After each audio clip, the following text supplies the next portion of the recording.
Hello, my name is Anupriya and in this session we are going to discuss how to practice English speaking.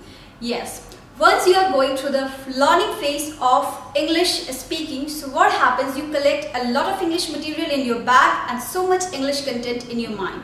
But just because you are not properly arranged in your practice, so you cannot brush up your skills. So I am going to introduce you few important tools that may help you in the right manner or discipline of your practice. So the first one is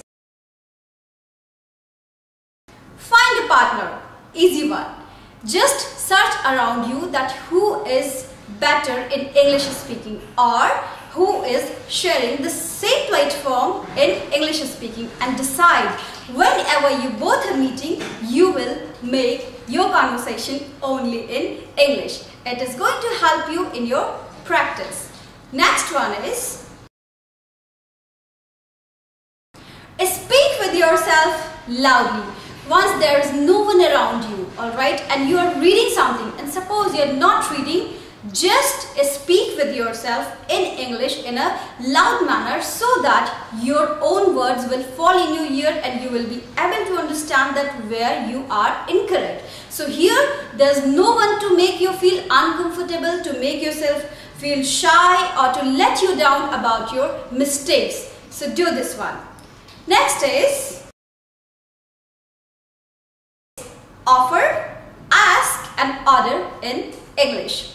Once you are offering something or asking something or ordering something to someone, try to indicate all this segment in English language, because the first benefit is that it all includes this small English sentences that is going to help you in creating the right English fluency.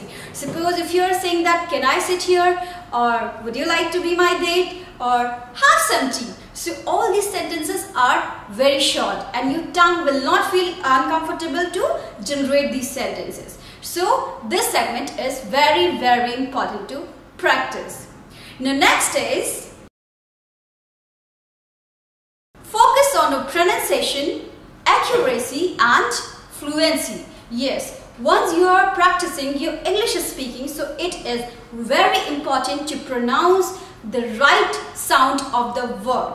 Alright, suppose if there is an English word like the sheet is wide, alright, the word is wide, W-I-D-E, but you are pronouncing it white, so meaning becomes changed, alright.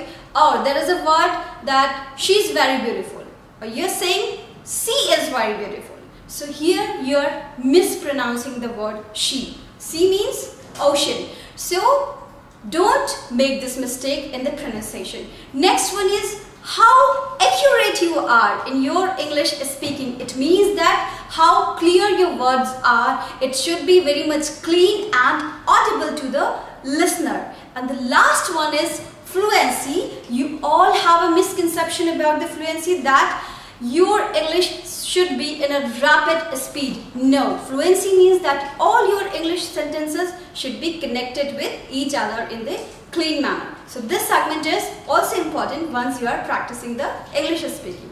Now, the next one is test yourself.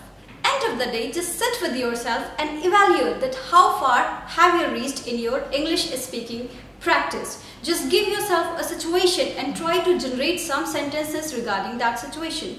Here you will be actually able to find out that where you are lacking in your practice, alright, or what are your weak points, and select or opt that particular area where you have to work hard and work in that exact direction. So use all these tips and become a pioneer in your English speaking practice. That's all. Bye.